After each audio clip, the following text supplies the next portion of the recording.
Doctor B.R. Ambedkar के कथन से अपनी बात रखना चाहती हूँ।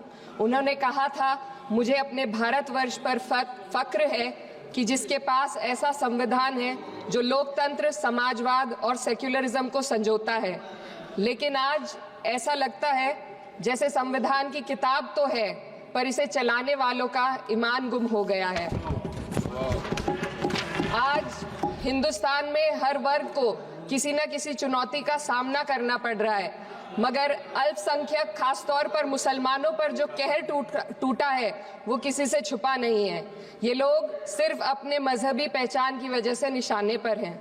संविधान का अनुच्छेद 15 कहता है कि किसी भी नागरिक के साथ धर्म, जाति या किसी और वजह से भेदभाव नहीं होना चाहिए, लेकिन हकीकत इसके उलट है। हालात इस कदर बिगड़ चुके हैं कि hate speech, mob lynching, bulldozer द्वारा घरों को गिराने की घटनाएं आम हो गई हैं, खास तौर पर उत्तर प्रदेश में, जहां ऐसा लगता है जैसे कानून के नाम पर जंगल राज चल रहा हो।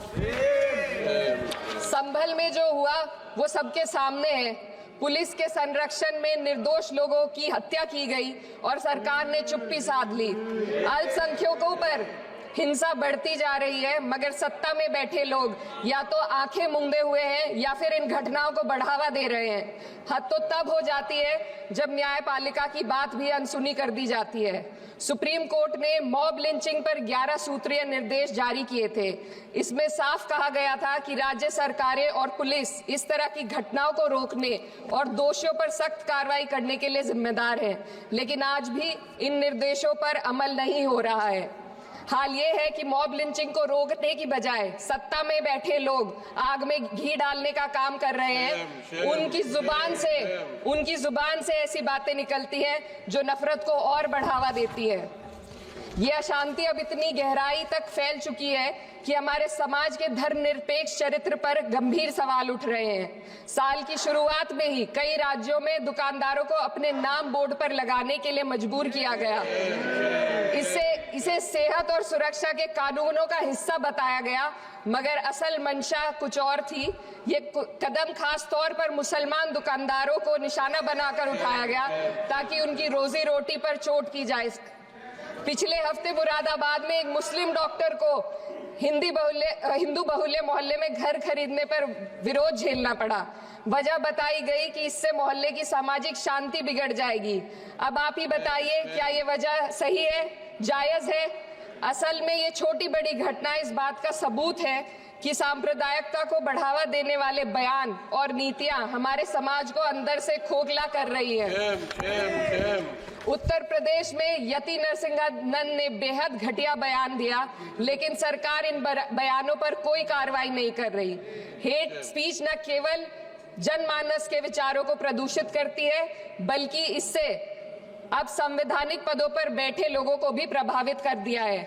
अभी हाल ही में माननीय उच्च न्यायालय इलाहाबाद के माननीय न्यायाधीश ने ऐसे बयान दिए जिसका संज्ञान खुद सुप्रीम कोर्ट को लेना पड़ा। संविधान के अनुच्छेद 29 और 30 ने अल्पसंख्यकों को उनके मजहबी और सांस्कृतिक हक दिए हैं ताकि वो अपनी पहचान को बचा सके और अपने संस्थान चला सके, लेकिन आज उन्हीं हकों पर हर तरफ से चोट की जा रही है। वक्फ जैसे बिल लाकर उनके धार्मिक अधिकारों को छीनने की कोशिश की जा रही है। आज अल्पसंख्यक समुदाय को संविधान द्वारा दिए गए अपने बुनियादी अधिकार पाने के लिए लंबी लड़ाई लड़नी पड़ रही है। ऐसे कई मामले अदालत ने न्याय देकर संविधान की रक्षा की है, लेकिन अदालती प्रक्रिया में जो समय लगता है उसकी वजह से देश के सामाजिक ताने बाने को भारी नुकसान उठाना पड़ता है।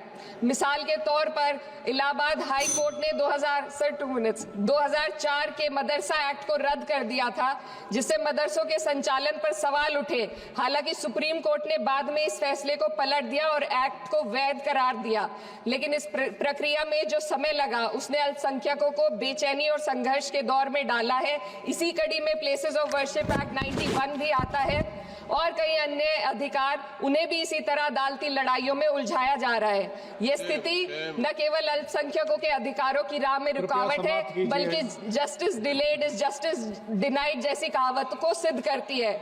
मैं इस सदन से दुनिया भर के अल्पसंख्यकों की आवाज उठाना चाहती हूँ, खास तौर पर हमारे पड़ोसी देश बांग्लादेश पे, खास तौर पर हमारे पड़ोसी देश बांग्लादेश में अल्पसंख्यकों के साथ जो हो रहा है वे दिल को गहरे तक चोट पहुंचाने वाला है। उनकी जान माल की हत्या की जा रही है। बांग्लादेश हो या हिंदुस्तान हो या कोई और देश, अल्पसंख्यकों की सुरक्षा, इज्जत और अधिकारों की हिफाजत हर सरकार की सबसे पहली जिम्मेदारी होनी चाहिए।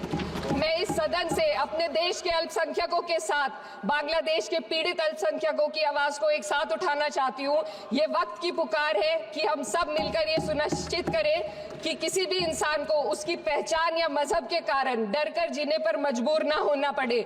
जहां हक छीने जाते हैं वहां अमन खो जाता है। ये बात हर सरकार को समझनी चाहिए।